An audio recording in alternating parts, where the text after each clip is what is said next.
No, that's not working for me. I'm gonna take whole things. Can you my help? I'm good. I can carry stuff. Well, that's why I got this. So I don't go out too.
Okay, let's get this party started.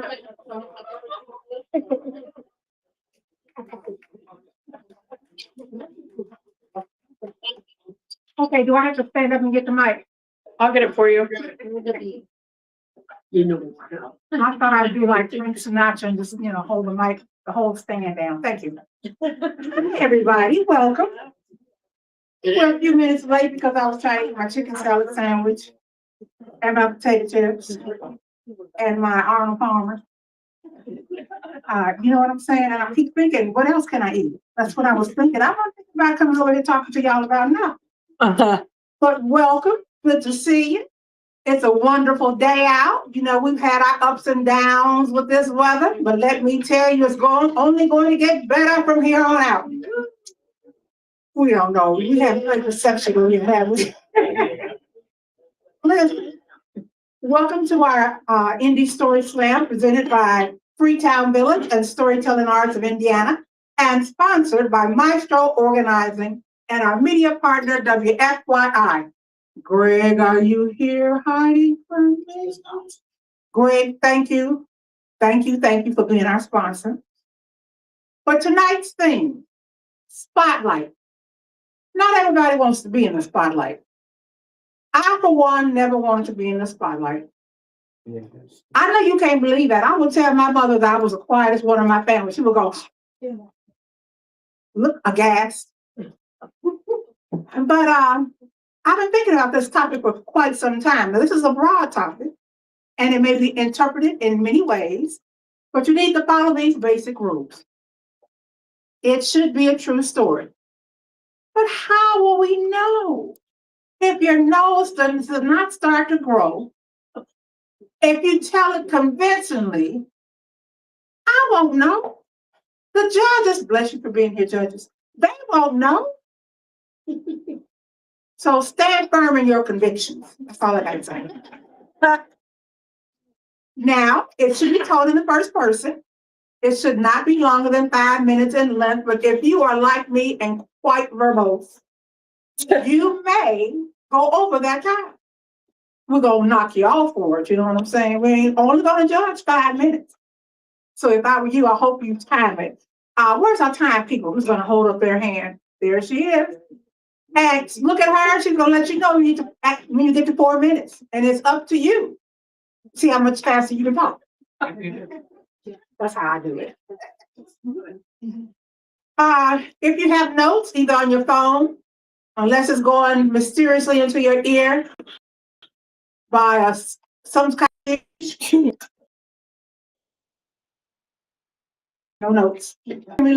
For taking care of all things related to the slam. Thank you, Shannon, for making me look good on the live stream. Of course. And taking photographs. And at some point, I am going to pull names from this lime green basket. Now you think of spotlight. Spotlight. Spotlight. Do I have a story that goes with that? I don't know. I used to drag my mother all over northern Indiana whenever I was in town. I'm from Gary, Indiana. Ooh. And I would drag my mother to places like Michigan City and Portage and Fort and Valparaiso. And sometimes she'd be just getting off of work. And I'd go pick her up. And she's still in her yellow uniform, but she worked at Lake County Convalescent Home and she was a cook. And wouldn't give her a chance to go home because I said, well, the next show starts at blah, blah, blah. We've got to get back to Michigan City. And so only years later did she say to me how much she hated me dragging her from place to place to place. So she didn't care for the spotlight at all, let me tell you. But I do want you to know that whatever you think about, we're going to listen to you. Now, we're here today at the Aristocrat up in the Oxford room. And the room is packed, ladies and gentlemen. We want you to know that. Okay, there are a couple of seats still open. But get here. There's still time because I know what's going to happen. You're sitting out there now thinking, I do not have a story about a spotlight. But once you hear somebody else's story, you know what's going to happen, don't you? It's going to remind you of something that happened in your life. And you are going to come up here and you are going to want to tell that story.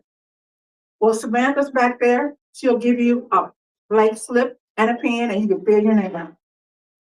But I know you're thinking now, if a March is spotlight, what in the world will April be all about? Well, start thinking because at some point in April, we'll be at Half Liter Barbecue. Yay! 301 Winthrop Avenue. And the topic is binge. I think you think I don't have a story about that. I might not have a spotlight story, but I can tell you about binging, okay? At any rate, I'm going to reach into my lime green basket. I'm going to mix it all up. Everybody folded theirs today. Trying to be sneaky. But I have pulled our person teller, Joe. We love it when it comes down.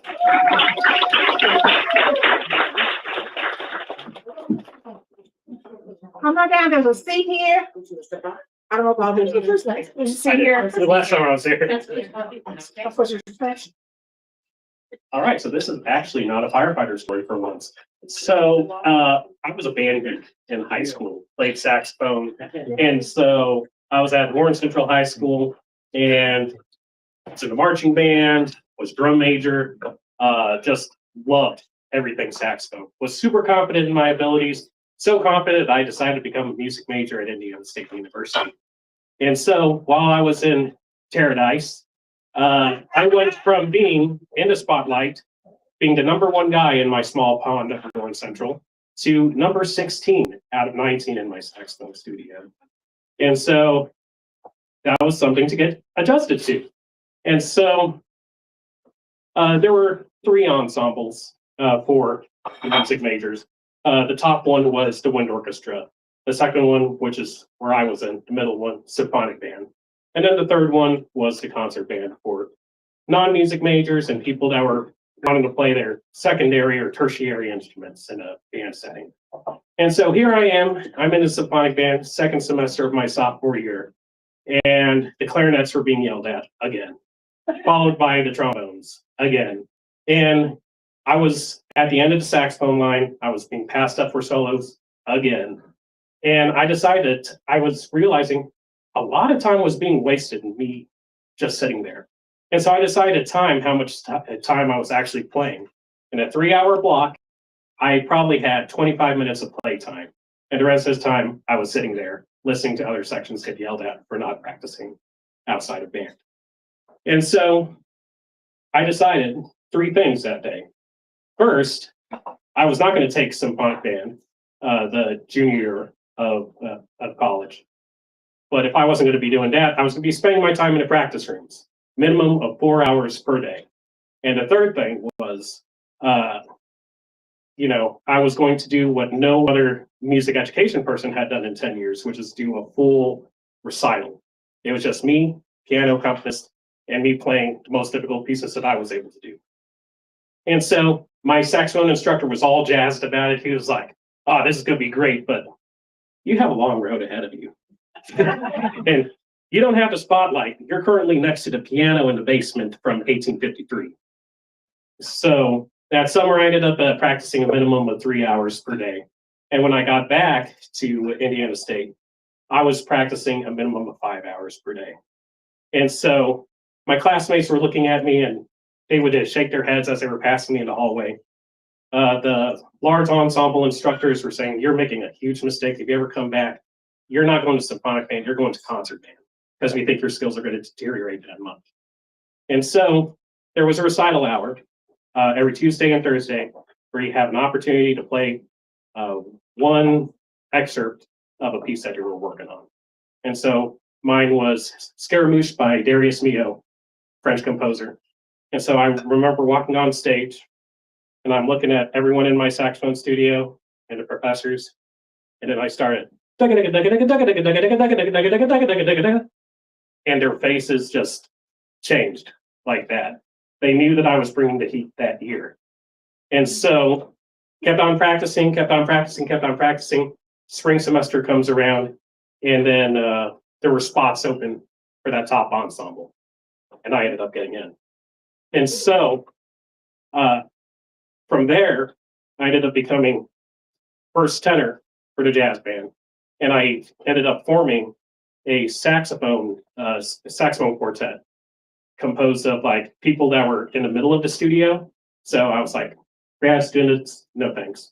People that have been taking lessons since you were 6 years old, no thanks. Give me the people in the middle. And we ended up being the most successful saxophone quartet, like in about 50 years. And so I ended up having the first of 4 full recitals during my time at Indiana State. And the spotlight was back on me.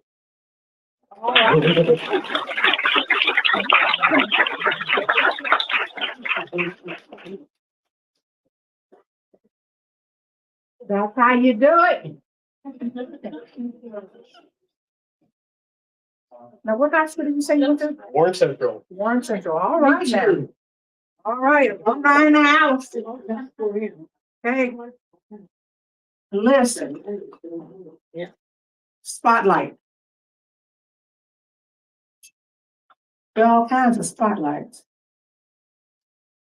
Some of the spotlights you don't necessarily want to see are the ones attached to a police car. But I'm gonna save that story. You might want to know that coming up,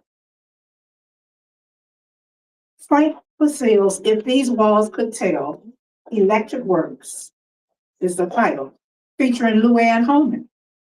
You've been listening to her. She's been hanging out up there in her residence at the northern part of the state. She needs to come on back down here and perform. She'll be here. It says Sunday, March 19th, but I believe that's supposed to be the 29th. At 4 p.m. It's about the story of the Fort Wayne Electric Works. I'm gonna tell you some more about that. But before I do, I'm gonna reach in my line basket. I'm really gonna mix it up this time. And our next storyteller, ooh, Shannon. Hold on.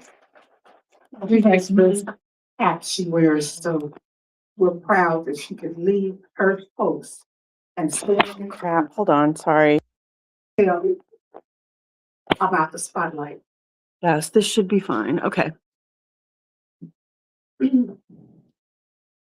Hi, everyone.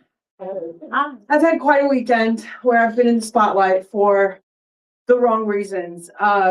Friday, I did this dinner detective show, and we have this regular dinner detective, but one of the performers in the dinner detective, which is like murder mystery, interactive theater. One of the performers has decided that he can do his own dinner detective and run a place and write a script, and he did, and it's good, it's fine. It's not like the other one, but it's, it has potential. And I'm supposed to do this bit where I'm the killer, and at the end of the show, on cue. I push this woman and she turns me around and she handcuffs me. And we practiced it twice because, you know, this is like stunt choreography. This is like, you know, advanced acting. And so then when the show started and it came to that part, no one was getting their lines right. And I was waiting for my cue. And when the cue hit, I ran to her, but you know, the adrenaline of acting, I pushed her over. She landed on the floor and hit her head. I know.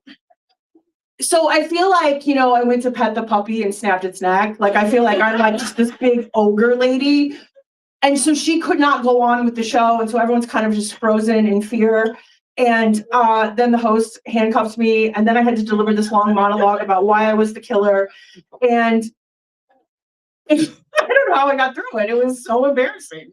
It was so embarrassing. And did people enjoy themselves at the show? I don't know. I mean, if there's a rating system like a Yelp review, I don't want to see it. So that was Friday. And then Saturday, I was trying to watch Saturday Night Live. Now, this story is a sad one. I was trying to watch Saturday Night Live, and my friend messaged me, and he said, I don't have Facebook. I can't log in right now because I don't know my password anymore. He said, I need you to share this. And it was about our mutual friend, Sean, that we had known back when we worked in Evansville. We worked in TV. We worked in TV news, and we all knew each other, and we were all friends. And so I've known Sean for 20-some years. And Sean retired early. He's one of those people that did the FIRE program, which is financial independence, retire early. And so because he's scrimped and saved, he retired at 45. Wow. And so now he's like running around to different countries like Cambodia, and Switzerland with all these other FIRE people, and they're like 45 and they're retired, and you can't help but just like flip them off when you're at work looking at the pictures. But this trip, Sean was in Argentina, and he wanted to go to what they call the end of the world, which is Ushuaia, and he went hiking, which he does on most of the trips, and he went missing. The woman who rented him an apartment, he didn't come back when he was supposed to. And so she was reaching out to his friends, and she reached out to our friend LJ, who didn't have Facebook. So he asked me to share this notice in Spanish that this American was missing while hiking in Argentina. So I shared it on Saturday night late, and I knew people would ask me questions, but I didn't have any answers, right? I just was the messenger. So then by Sunday, people are still asking me questions, and I'm not really answering them because I have my own stuff to do, but I'm still so worried about Sean because, you know, you think South America, you're like, oh, there's stuff going on there. What if he was kidnapped? And then LJ says, the guy who asked me to share the message, he says, I've now added you rather to this Instagram group for people that are concerned about him. And there's all these messages on there. There's like 6 or 7 people in the group, including Sean's brother. And it's them talking about the consulate and the embassy and this and that and that. And at one point around 5 o'clock, the phone starts ringing in this weird way that I don't even recognize. And I pick up the phone, and it's a video chat. And these 2 women, these Latina ladies in Argentina, are trying to tell me in like broken English that our friend has been discovered, and his body's been discovered along the trail. He fell some 300 feet while he was hiking alone, and they discovered him 3 days later. And so I had to tell everyone this news, and Sean and I aren't the closest people, but suddenly I'm his spokesperson because I'm the person that has this information. So that's what I've been doing all weekend is trying to tell people and answer their questions and share these news in Spanish and translate these documents and all that. And Sean was he was a light in this world. We talked all the time. He wanted to do storytelling. I encouraged him to do so. He did. And he was great. And I missed his stories in where he traveled all the time. And we commented, and we talked every week on Instagram. And so the reason I told you the 2 stories is Friday, I was mortified, and I thought that was the end of the world. And then Saturday, I realized, no, things happen at the end of the world that are much more serious. And it doesn't matter. All that other stuff doesn't matter. So tell the people that you love them. Thank you.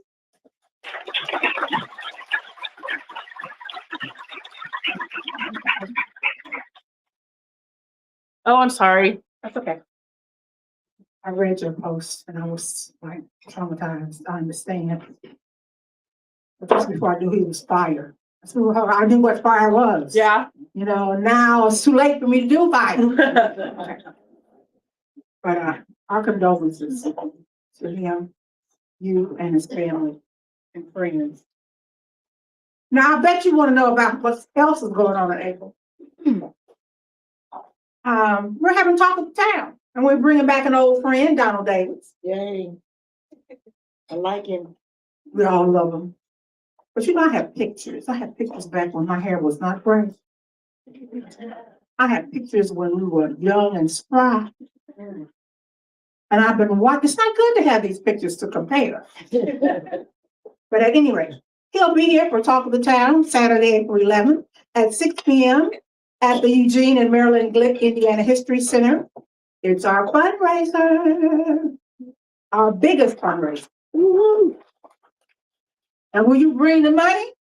We're going to give you some live music, appetizers, and beer and wine. All you have to do is say wine to me. Okay. Anyway, I'll tell you some more about that throughout the course of this night. But right now, I'm going to reach into this lime green basket. Notice I mix it up every time. Everybody has an equal opportunity of being called. Right now, our next teller is, da-da-da-da. All right now, my girl Portia. No, Portia. I know she knows about the spotlight. Yes, you do.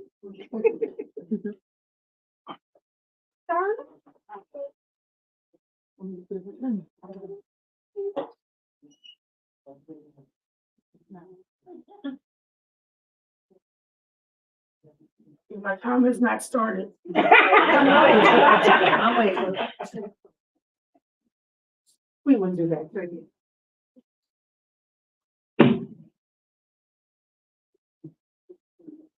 That was Portia. I didn't know you did that too. There you go. There you go.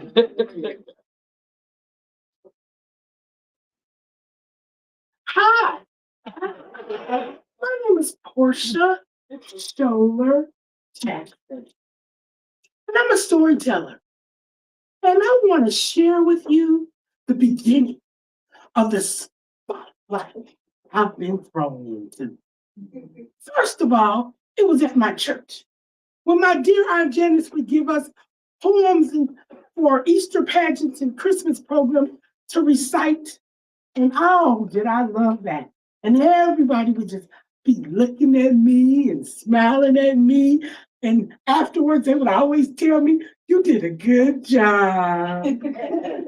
So I went to Arsenal Technical High School. And there I met a woman who is responsible for my whole life changing. Her name was Alice Cleveland Goodrum. She was the theater teacher there. I became a thespian. I went to NFL solos. I did debate. She taught me, and I went all the way to the state. Boy, I was in the spotlight when I did a rendition of Lorraine Hansberry's. And my piece was to emulate how Mama in A Raisin in the Sun received information to share about Big Walter. And it went like this. Honey, Big Walter would come in here some nights back then. And he'd look at the rug and he'd look at me. And I know he was really down. Oh, Big Walter would say to me, seemed like God didn't see fit to give us black people nothing but dreams. But he gave us children to make them dreams seem worthwhile. Oh, Big Walter could talk like that, don't you know? Oh, I went to state. Oh, everybody was, ooh, Portia, that was so good. Ooh, that was so good. my senior year, I had been in the musical Rides and Dials and Glitter on the Roof, and then all of a sudden, it was time for the fall play.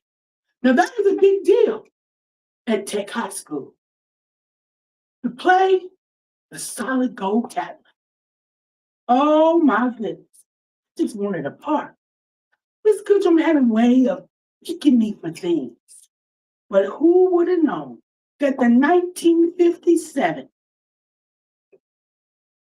play, Solid Gold Cadillac, would be cast, and the star was me. It shocked everybody. Miss Goodrum broke a barrier. She told me, this little voluptuous black girl to play a janitor that owned enough stock that at the end of the play, I owned the company. And while I dealt with the 50s costumes and put everything in right perspective, and finally learning about a girdle, a push-up bra and all, I was so elated that she had, in the end of the play, for the two lawyers to help me step into a chair, then onto the desk for the curtain call. And let me tell you, that was the best and the first major spotlight of my life. And I do think Alice Cleveland Goodrum has gone on. But I know when folks see me coming, they go, you know, that's one of Goodrum's girls. And I have done my best to make sure that in everything I do, everywhere I go, storytelling arts, young audiences, children's museum, schools, plays, and church, I represent Alice in the spotlight of me.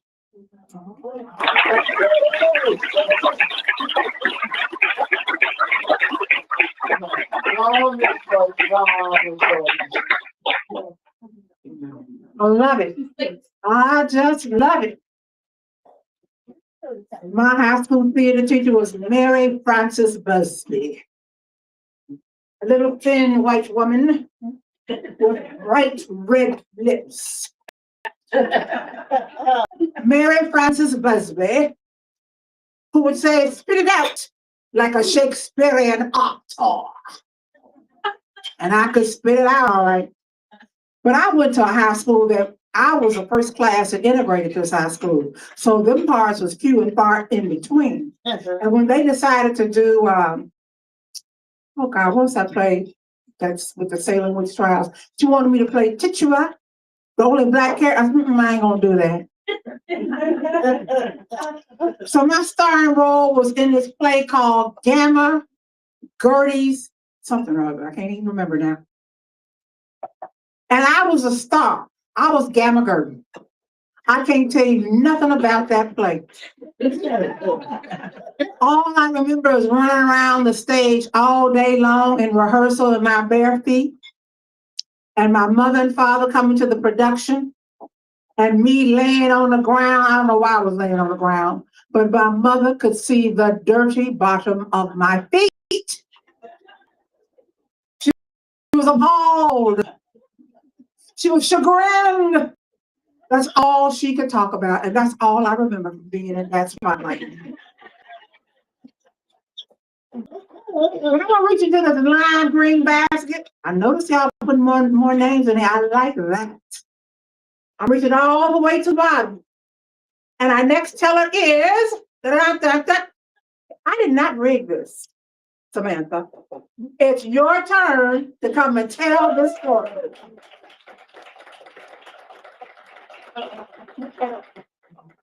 Take one out, put one in.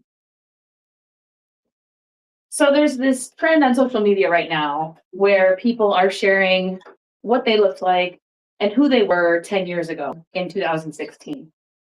2016 was a huge year for me. My now husband and I bought our first house. We got married, and I had survived my third year of teaching, which in my particular district was a huge deal because that was the first year you could be nominated as Teacher of the Year in your building. I had finally made it. I was nominated by my school, and I was just loving life. I had spent long nights, early mornings, weekends, lunch breaks, you name it, trying to be the best teacher I could be, not only for my students and not only for my colleagues, but also for myself. This is something I wanted for as long as I could remember. When I finally got to the welcome assembly with all the teachers and staff for our district, I walked in to go find my dedicated seat for all the nominees. And as I walked in, I kind of did one of those dances with someone where, like, I don't know, trying to get around each other, until I looked up and made eyes with my new mother-in-law. And at first, I was confused, and she had a look on her face like she had just seen a ghost. And she takes off to the left, and I make my way to my seat thinking, she probably just has a community meeting here, because she is pretty involved in the community and Indianapolis. Didn't think anything of it until the spotlight comes on. I see my family and friends walk on the stage, and they announce that I am the teacher of district for the school year of 2016. Standing in that spotlight, I can't remember what I said other than, for an English teacher, I'm at a loss of words. It was a great moment. And in that moment, I felt like all those early mornings, late nights, blah, blah, blah, blah, blah, were paying off and being recognized and doing what I needed them to do to make an impact on society in my classroom. However, as the years went on, I started noticing that that spotlight started to dim a little bit more each and every year. I started spending less time there on the weekends.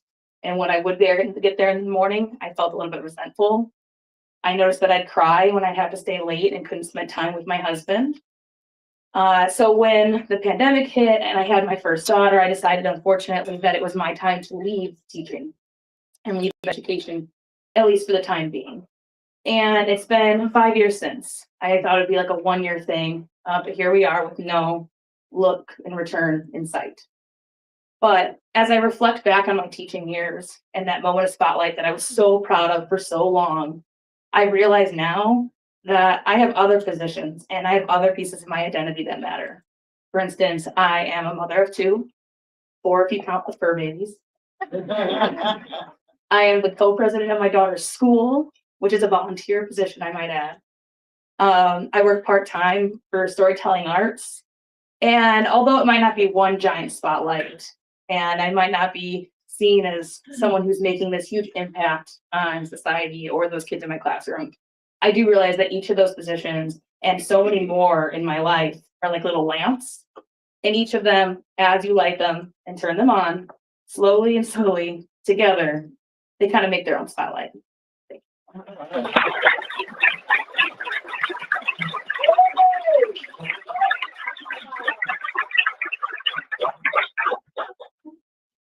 She's always in our spotlight. Thank you. That was wonderful. Teaching is a lovely, lovely profession. Never wanted to be one. They would say, you go to school to be a teacher? Oh, no. So where did I end up? Teacher. My mother accused me of going to work every day to play. And I did have a good time. But people, let me tell you, I would get all these complaints because, as being a special area teacher, you get all the, use that word, work, okay?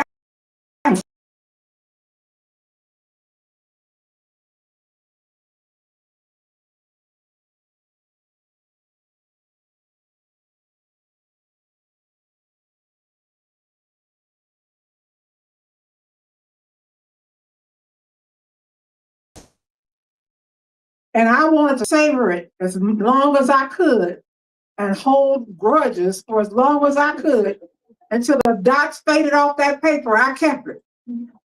But I realized that the people I was holding a grudge against, one teacher finally said to me, oh, they treat everybody that way. And that's when I finally forgave that 3rd grade team. Oh, I had the spotlight on them every day. to see what silly thing they were going to ask me to do next. And do you know, we became good friends, but it took a long time. I had somebody say to me one time, "Oh, you don't need this workshop." It was about relationships and building relationships on the job. I said, "Oh, yes, I do," because you don't understand. Because if you come into the library media center in my school and don't say good morning to me, you can't even get a pencil. But I digress. Let's reach into this lime green basket. Ooh, this is gonna be good. Our next teller is Jennifer Clee. I knew that's what you were.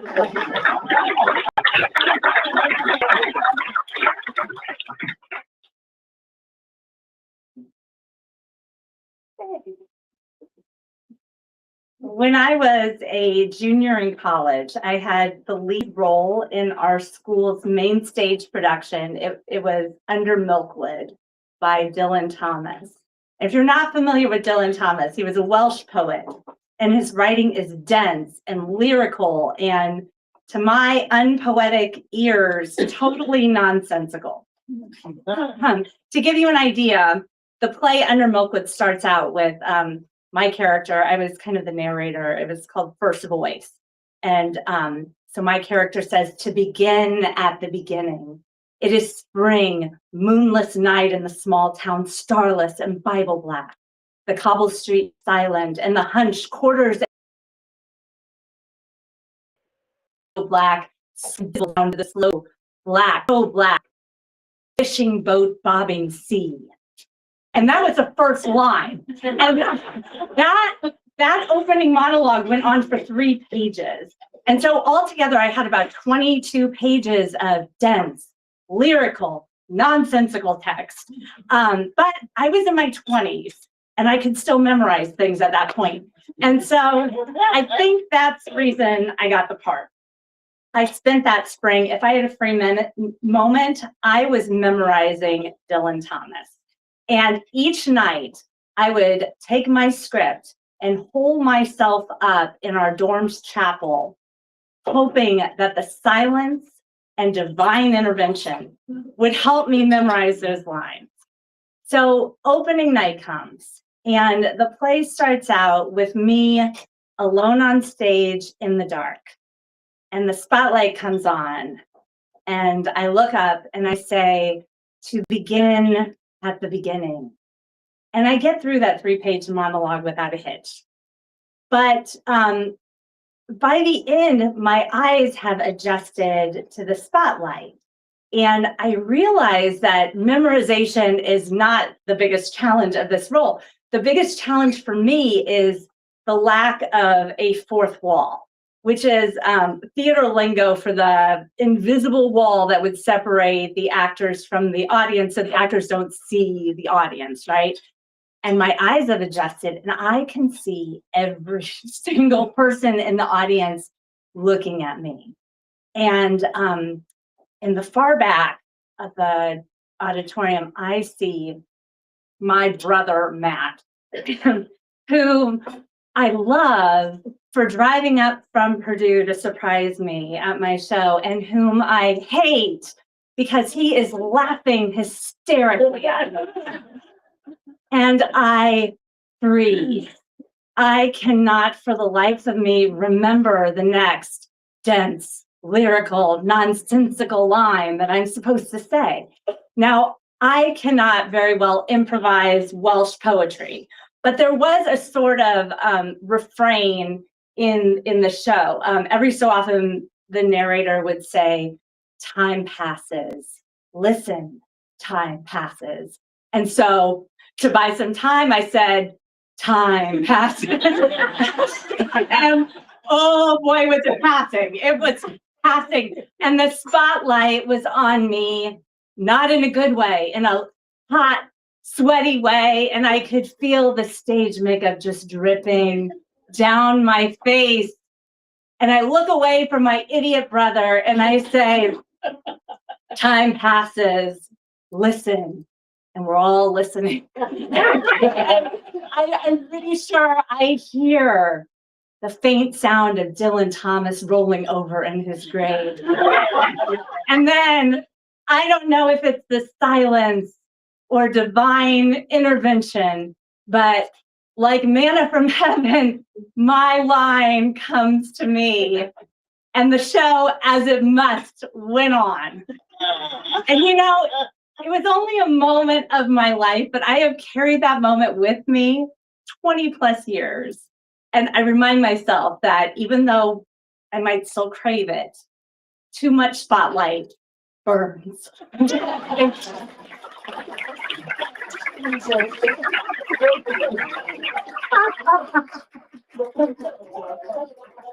Oh, that's hilarious. Thank you. Those brothers, they have a way of ruining everything. I have two of them. I know all about it.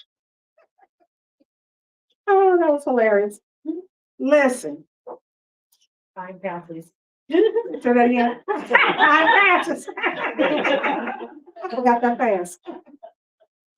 You might want to be a part of, as I recall, Storytelling Guild. They meet in April. I don't have a date right here. I'll figure it out in a minute. It's the third Wednesday of every month from Same 2 day to as 4. Slam. Yes, met earlier today. Somebody needs to bring us a report. At any rate, it's over Zoom, so there's no excuse for you missing it. And this is a chance to recall a moment from your life, try out a new story with a new audience, or just listen to what everybody else has to say and share. All skill levels are welcome, and this is a free event. It's facilitated by Storytellers Ken Ogus and Liz Meyer, and it's from 2 to 4 p.m., just 2 measly hours out of your life. Listen, I'm going to reach into this lime green basket. Where at? Oh, on Zoom. Oh, on Zoom. In your bedroom, in your car, dining room, here. Here. Our next teller. Suzanne Thompson, come on down.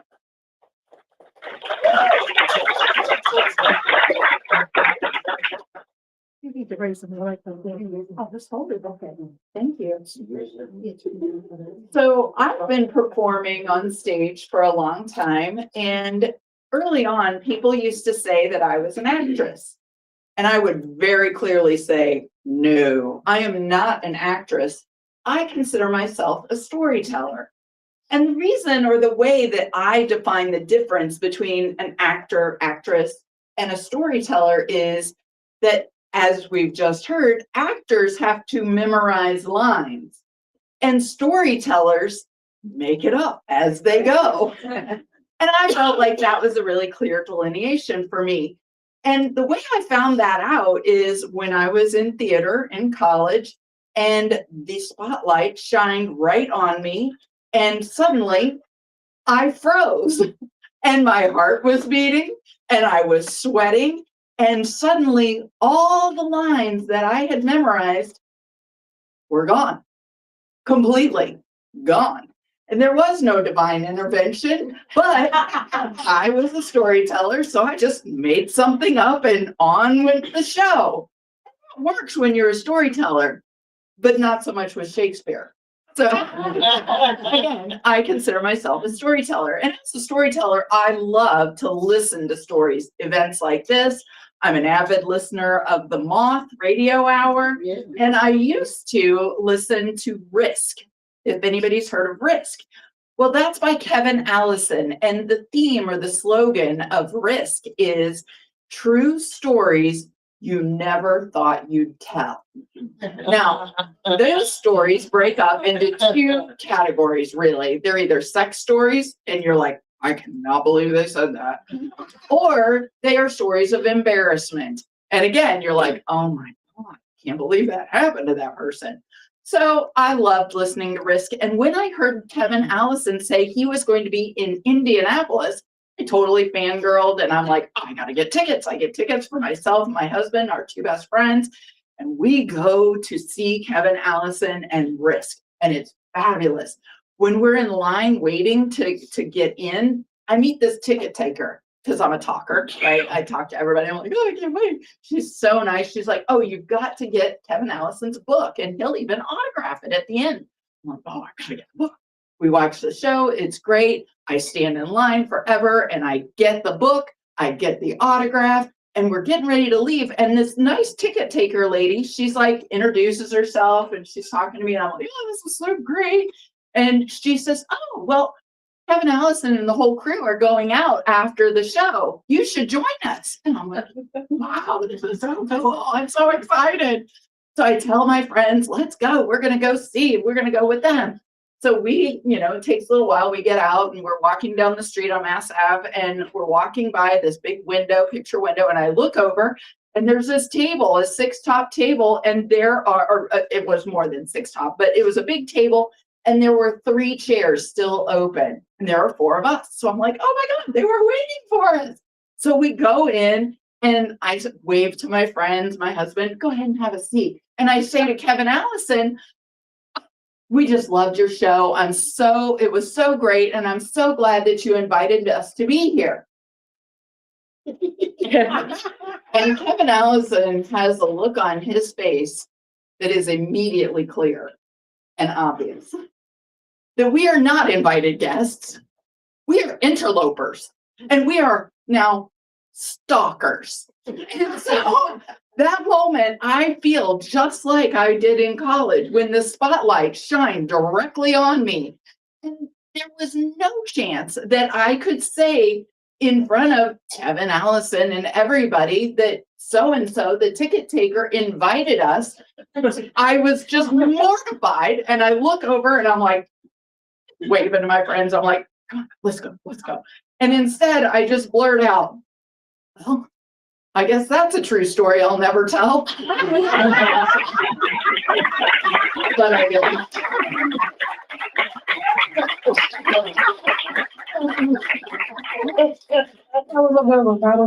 Thank you so much. Now, if you don't have anything to do tomorrow, from 6 to 7:30 p.m. at Indiana Landmarks, you might want to go to a Freetown Village event, the Garveyite movement in Indianapolis, 1919 to 1940. It's March 19th at Indiana Landmarks, and Conversations in Indiana's African American History.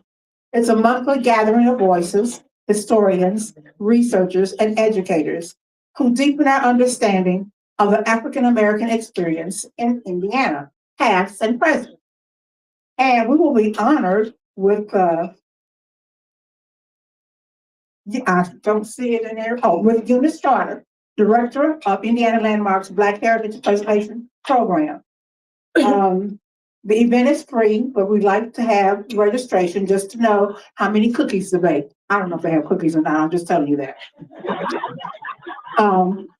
Freetown Village Singers will also be at the Carmel Clay Public Library, Sunday, March 22nd from 2 to 3 p.m. If you missed them last year, you need to go this time. They are featured performers at their Carmel Clay Public Library Sunday Vibes concert series.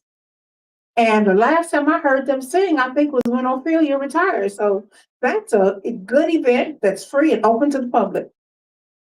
But I digress, because now I've got to reach into this lime green basket again, mix up all the names. Oh, they double folded this. They thought I wasn't gonna find it. But I did.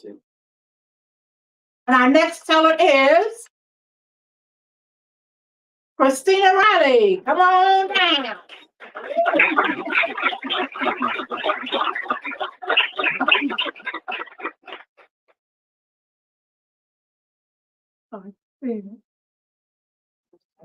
Okay.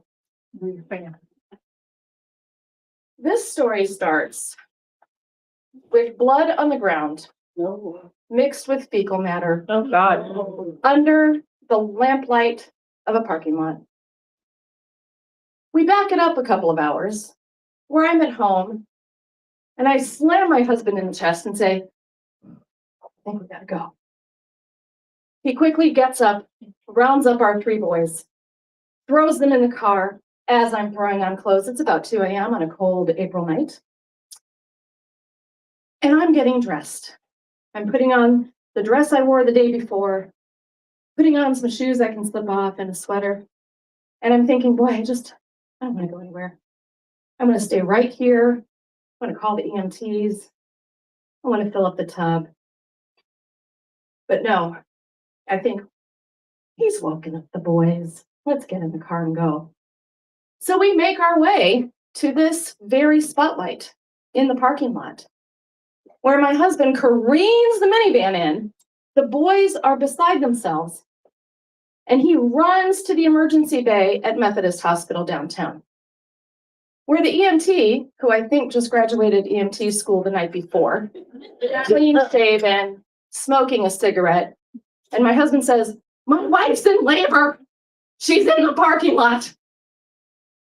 He casually puts out his cigarette, thinks, another panicked father.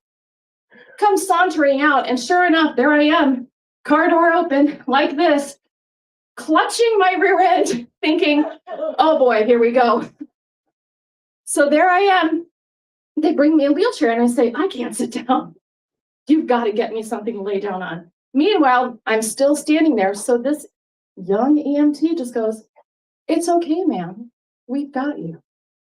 And I say, "Well, you're going to have to catch this because she's coming out right now." So I yank on my dress, and there I am in the lot, and all things go to tunnel vision. All I see is this little boy's face staring up at me, ready to catch this baby. Now, my husband affirms me that there are 6 people surrounding me. I've taken the boys inside. No one's wandering around the downtown parking lots. Everything is fine, but all I see is the one face. And he just says, "Don't push. We'll get you inside." To which I scream, "It's my 4th child, and I'm not pushing. Just..." In the spotlight of that lamplight comes our beautiful daughter on a very, very cold April night, surrounded by love, with moonlight and family, as they wheel me inside with this freezing cold, naked, slimy baby. And my 18-year-old assistant. Thank you.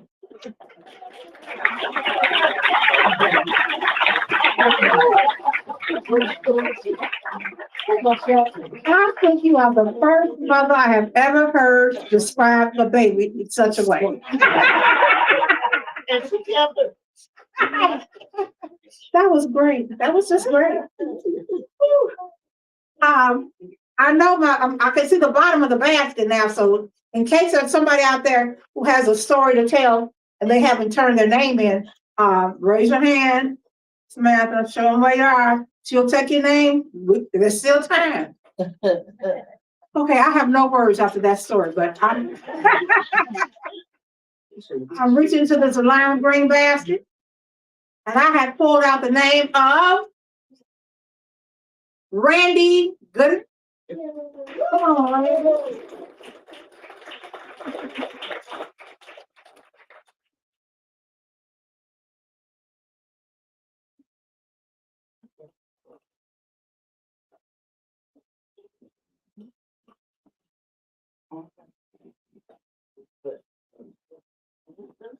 I want to adjust this because I'm going to talk to you tonight about some of those times when I found myself in the spotlight. Can you hear me okay? No. Make it taller. Well, Make it taller. Thank you for asking. you're welcome. Is that better? Yeah. Well, good evening, everyone. I'm Randy Gooden, and I'm one of those wretched people that live way on the south side. So I'm very happy to be with you tonight. Thank you for having me. I found myself in the spotlight several different times throughout life, but in particular, I think I found myself in the spotlight the most in church. For those of you that have been in church for some time, you will understand some of this. Now, I was not raised in a church. I never went to church, other than I was a holiday churchgoer with my grandmother as I was growing up, because my parents had been so burned out on growing up. When I was 18, we started going and attending a small church. Well, it wasn't long after that I went into the military, so all of it just kind of went to the wayside. But I came back and I started rebuilding life in there. And like some of the others, I thought that I had a destiny with some of these things. I found out real quick when it came time for the church Christmas play, can't memorize lines either. They would always put magazines up there, and you always felt like you were in the spotlight because you're kind of having to try and flip through a magazine and read the lines. It was horrifying.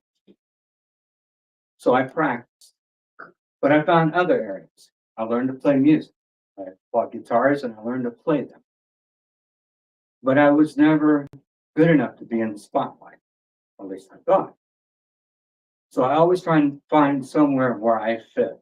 And my in-laws came to that church as ministers. My father-in-law is one of those people that could play guitar. For any of you that ever heard of a guitar player called Chet Atkins, you could put on a Chet Atkins album and you could set my father-in-law next to him and you could not tell one from the other, lick for lick. He was that good. So again, I felt kind of pushed to the back. Then I found where I belonged. I'm the sound guy.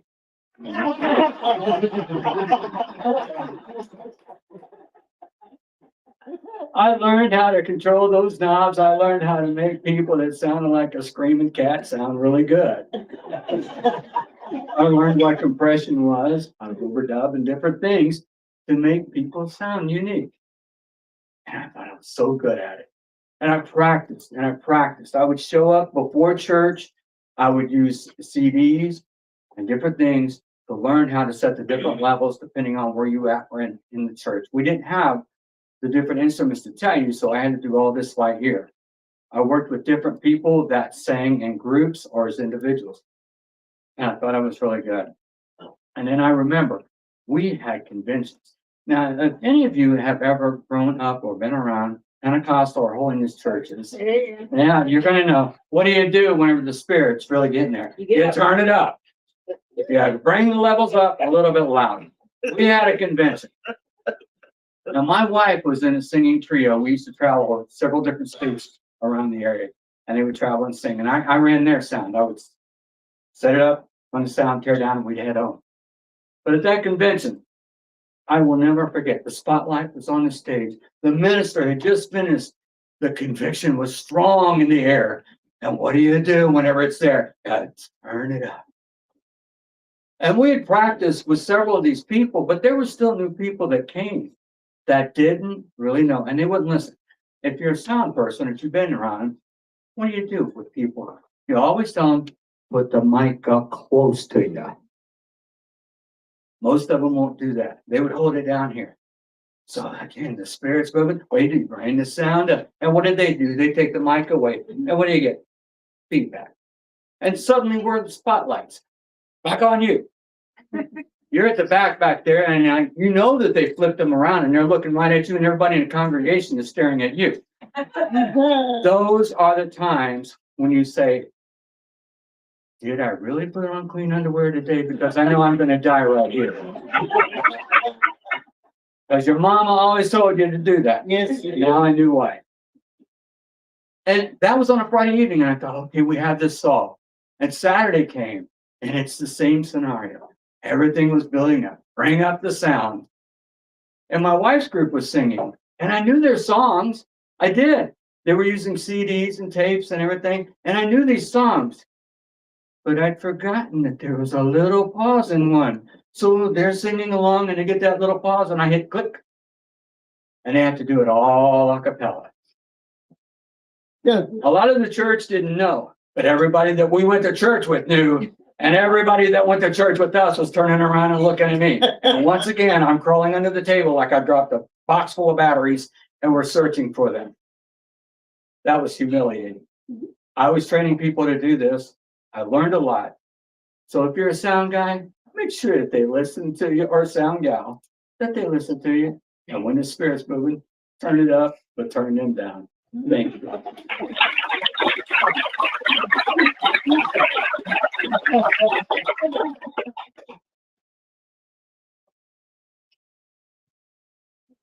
Wow.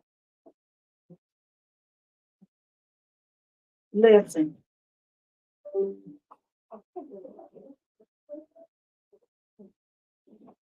Thank you so much. I try to have time so that my scorer, my judges have time to finish judging and they give it to the scorekeeper. And I try to think of another story about somebody being in the spotlight. But you know, I don't have one. But I bet somebody sitting out there now has thought about a story that they could tell. And there she is with those little slips of paper. She's ready to let you sign up to tell that story about being in the spotlight. But I reach into this lime green basket, and tonight our next teller is Janet Pillsbury. Come on.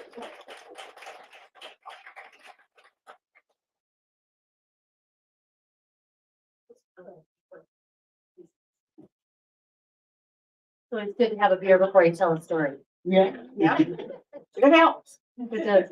No, I think Randy's taller than me. I don't know. Oh, my daughter is 18. That age where you know all the answers and you think that your parents have no idea what they're talking about. And I remind myself that my daughter is an amazing young woman who has good core values. Well, still she says and does things that make me sigh and cringe. Well, things that I would never have done if I was her age. Yeah. Well, maybe that's not quite true. When I was 18, I went to college. I was the first person in my family to ever go to college. I loved college. I loved the freedom of it. It was a blast. I lived in an all-girls dorm right next to an all-boys dorm. Yeah. I looked for the perfect part-time job and I found it. 15 hours a week, working the front desk at the all-boys dorm next door. And during my shift, I got to check on all the cute boys while I finished my homework. And there was one in particular that caught my eye. Tall, dark, and handsome, golf pro management major, Chris. And I noticed that he would wait to pick up his mail until it was my shift, and he would linger longer. And I would get excited about his visits as well. And then finally, about week 6, he asked me to go to the football game on Saturday afternoon. And I said, yes, I already had the perfect first date outfit picked out a month ago. And that first date, it turned into another and another, and we fell in love. He made me laugh. He made me think. Well, he tried to teach me how to play golf, and I never did get very good. But I did love those lessons with his arms wrapped around me, trying to teach me that perfect swing. We would go visit his family in Mount Clemens, where he was an assistant golf pro. And when the clubhouse was closed to the members, he would take me to the golf course and give me a VIP experience. I have never looked at golf courses the same. And as the school year began to wrap up, our hearts began to ache at the idea of spending the summer apart. And then Chris had a fabulous idea. He was going home for the summer. He lived near Metro Beach. Metro Beach had the hot lot, the largest children's playground for miles and miles around, and they were hiring for the summer. I could come and live with his family, and I could apply for a job there. Well, it was better than any job opportunity I had back home in northern Michigan, and we'd get to see each other. But what would our parents think about this? To our surprise, they said yes, with a few rules in place. It was the best summer ever. I loved working at the tot lot. There were these little tricycles and the kids would ride their bikes around and they would shop at the little stores in the village. There were tall towers to climb and swings to soar and the biggest sandbox you've ever seen in your life. And every day I got to come home to Chris. And his parents and his younger sister, they were warm and welcoming and always there. Alone time was really hard to come by. So one night, we decided to go for a drive in search of some alone time. And we drove through the village and we found an empty parking lot. And we pulled up under the branches of a huge shade tree. The moon was bright. The summer breeze was blowing delicious. We slipped into the back seat. We lost track of time. And then we were jolted back into awareness with a knock at the window. A spotlight shined in the back seat of the car. A police officer's face appeared. Ma'am, are you okay? Well, I appreciated his concerns for my safety. I tucked myself behind Chris as best as I could, blushed, and assured him that I was fine. He laughed and walked away, saying, "Next time, you should probably not choose the school parking lot." Noted. 18. That age where you think you know everything and your parents know nothing, only to find out that you have so much more to learn. And your parents understand more than you realize because they were teenagers once upon a time too. I turned out to be a pretty decent adult. I think my daughter will too. We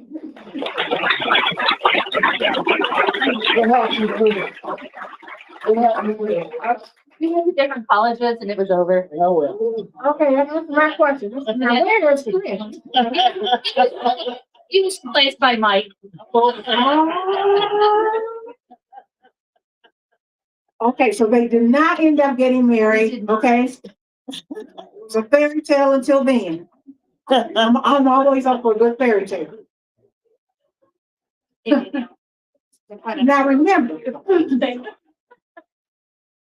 next month, we are meeting at Half Liter Barbecue at 5301 Winthrop Avenue, Suite B. And the topic is binge. But don't forget to come to If These Walls Could Tell, Electric Works, featuring Luann Holman at the Indiana Landmarks. And that's March 29th, I do believe. And April 11th, when Donald Davis will be back, and there will be wine, okay? And that's our big fundraiser.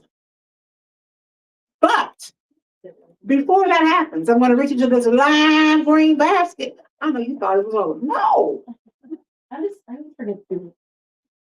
Our next teller is Brian Farmer. Come on down.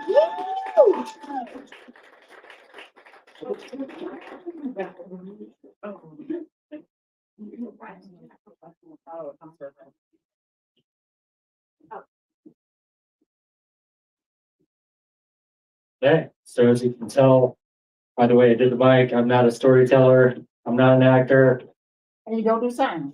I don't do sound. And I've never told a story before. Oh, awesome, I've never had a baby. But I am friends with Danny Clee, Jennifer Clee's husband, and I found out about this last night when I was with Danny, so I had no idea I was going to be here or that I would come up and tell a story. But as you said, something's going to hit you and you're going to think of a story. And so I did think of the story. So I love music. I love all types of music. And I love my wife. And when we were dating, she would entertain all of my music and listen to it. And Harry Connick Jr. was coming to Deer Creek to play. And I love big band music, love 40s music. And if you know anything about Harry Connick Jr., that's his forte. And he's one of the best. Harry Met Sally, It Had to Be You. And so I tell Laura while we're dating, I want to go to this concert, and we go and we pack a picnic because we're going to sit out on the grounds. I'm all excited. So I pack up this nice little picnic for us with little meats and vegetables, and we go to see Harry Connick. And he delivers big. He's up there singing all my favorite songs, and it's wonderful, and we're just having a great time. And then, to my great surprise, he breaks out Purple Haze by Jimi Hendrix. Crazy. And I love Jimi Hendrix.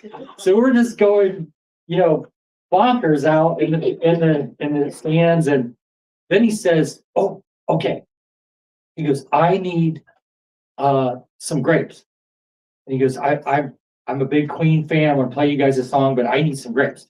And he looks back to the stage and he goes, one of you hands bring me some grapes. And so he's kind of waiting and it's awkward, we're drinking and it's kind of quiet, and nothing's going on. And he's walking back and forth and people are running around. And he comes back up to the mic. He goes, "I'm telling you, concert is on hold. The show is not going on until I get some grapes." He goes, "Guys, check the van. I think we have them out on the bus." There's nothing. So I'm sitting there, and Laura and I are on our blanket, and we're out there, and I have our little thing, and I look in my little box, and there's some grapes here. And so it's kind of, I go, "Laura, we've got grapes." We're just kind of sitting there, and then all of a sudden, I just spontaneously jump up, I raise my thing, and I go, "Oh my God, grapes!" Everyone around us just starts screaming and clapping, and we're out in the lawn. So, our little commotion out there is, creating one in the front, and I just start running down towards the stage. Well, of course, as I start to get close, security kind of stops, like, "Who's this guy?" And the crowd is like clapping and screaming, "He's got grapes!" And all of a sudden, the spotlight comes down on me. The whole spotlight. And Harry's up there and he's like, "What's going on?" He goes, "Let that guy through. Let that guy through."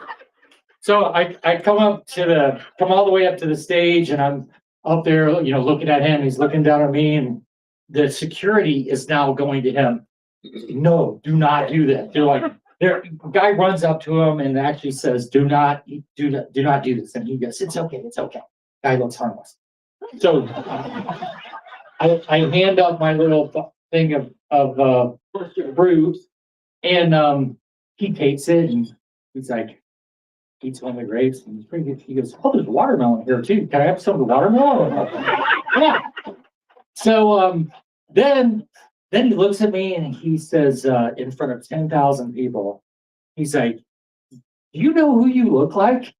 And I'm just looking up like this, and he goes, "I'm not going to do that to you in front of 10,000 people." He goes, "But thanks for the grapes."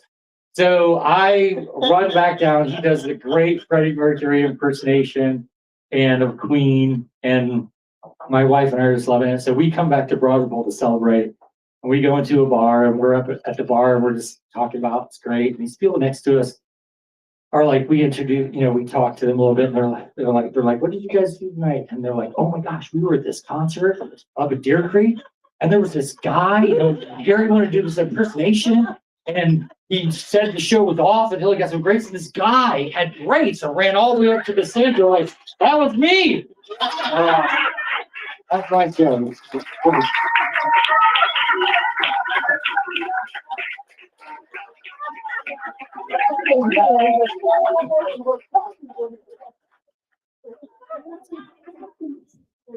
That was the best.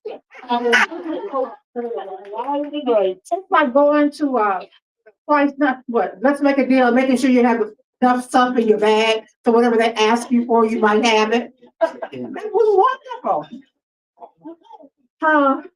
Okay, let's get serious now. How can we after that?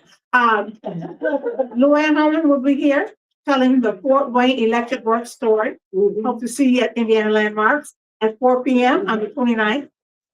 But also the most important thing is I want to see you at Talk of the Town on Saturday, April 11th. I'll even hand you one of the glasses of wine they'll be passing out. Okay? But our next storyteller is dun, dun, dun, No Beauty.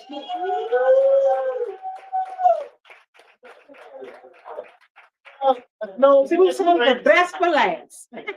No, well, I don't have any more enough names in here. That'd be great. So,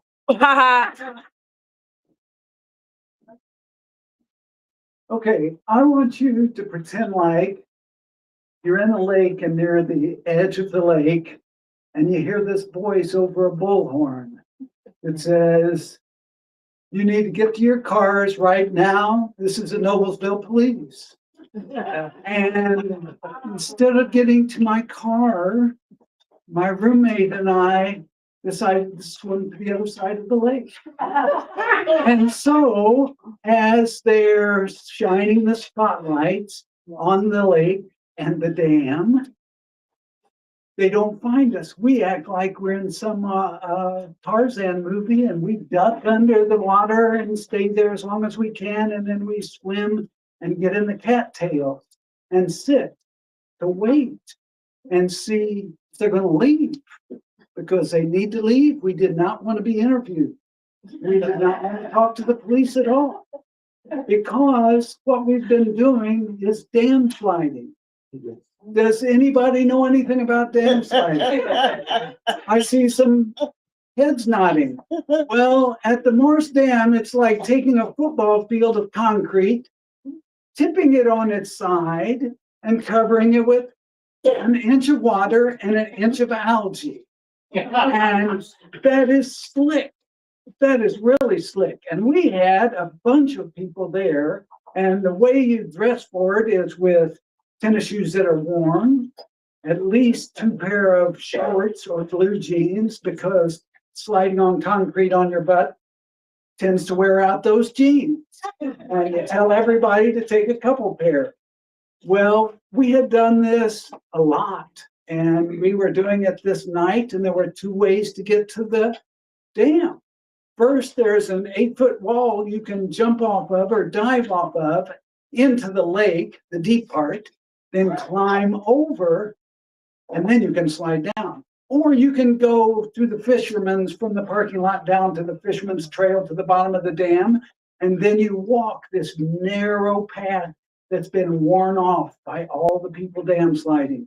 It's thick, just big enough for your shoes, and you can get all the way to the top of the dam that way. And that's how you always get back up to the top of the dam after you start. Well, we had been doing that and having a greatest time. And my roommate, who was from Noblesville and been doing it since he was in high school, said, "We're not going to sit, we're going to stand." And so we started down, standing up on our slick tennis shoes through the algae and everything, and we would run a little ways and then start sliding. And we would slide on our feet, and it was the only way to surf in Indiana. So we had spray coming out from our shoes all the way down, and you get to the bottom and it gets level, and then it goes into deeper water. So if you're sitting, and when you hit that, you just slide across the top of the water, and then you sink into the 1 foot deep. If you're standing, that's more challenging. What happens is either you take off running with your knees really high until you can stop yourself, or you take off running with your knees really high until you fall flat on your face. And a number of people broke arms and wrists and things like that because they tried to protect themselves in 6 inches of water. Well, so we didn't want to get caught. There were signs that said no trespassing. There were signs that says no, didn't say dam sliding, because they wouldn't want you to think you could do that anyway. So what we did was we got to the top when we heard that bullhorn. We hear the bullhorn, we swim across the lake and we sit. And we stayed there until about midnight, when we thought all the cars had pulled out and they had taken everybody that they caught and taken them away or sent them on their way, for all I know. And we swam back, took one more slide down, walked the fishing trail just in case they saw us, and we said, no, we were fishing, we lost our place. Nobody was there. My car was the only thing sitting there. So we get away scot-free. And tomorrow I'm going to go to that lake, sit on his memorial bench overlooking that dam. And I may even take a flashlight and go late enough at night to see if they really could have seen us or not. But that's dam sliding, and you can't do it anymore because they really police it.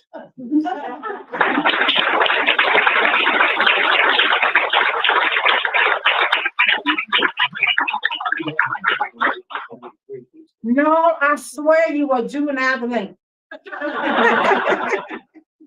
If I didn't know better. Anybody else got a story about the spotlight? No. Keep on thinking. Listen. Really want to see you April 11th. Would love to see you at, as I recall, Storytelling Guild. You might want to drop by the Indiana Landmarks to listen to Eunice Trotter, the director of Indiana Landmarks Black Heritage Preservation Program, and to talk about the Garveyite movement in Indianapolis. And you might want to go to Carmel Clay Public Library Sunday, March 22nd, and listen to the Freetown Village Singers. They really do sound good. And it's from 2 to 3. But I know our next Story Slam will be at Half Liter Barbecue at 5301 Winthrop Avenue. And the topic is Binge. I lost my. That would be a good one though. Close, stay close. Listen, we have enjoyed ourselves here tonight at the Aristocrat. And I've enjoyed my chicken salad sandwich, but I've been regretting not ordering that tenderloin. Thank you for holding. But we'd like to thank again our judges. Thank you. Thank you, Shannon, with all the interruptions. Thank you, Samantha. And she's collecting those bright yellow slips because there's going to be a drawing tonight. Yes? No? Maybe? Is there a drawing? Yes. Okay, I thought so. I want to thank you for coming out. I don't have the results yet, but once we got the results, you know, we are cash. We pay you tonight. You don't have to wait like for an IRS check. You know what I'm saying? We will pay you tonight if you're our first, second, or third place winner.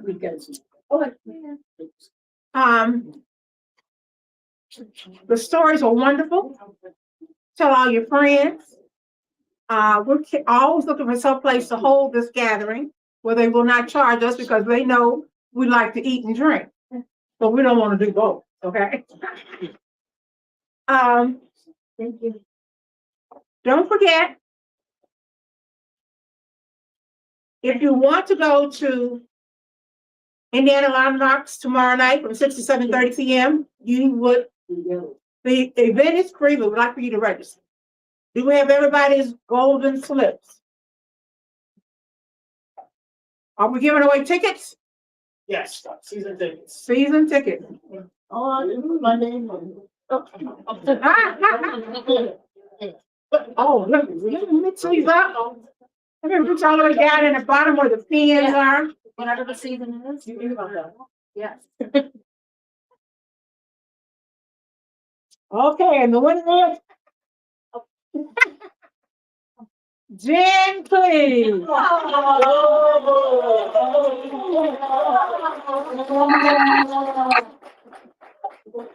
Just let you know it is not rigged. I dug down deep for that.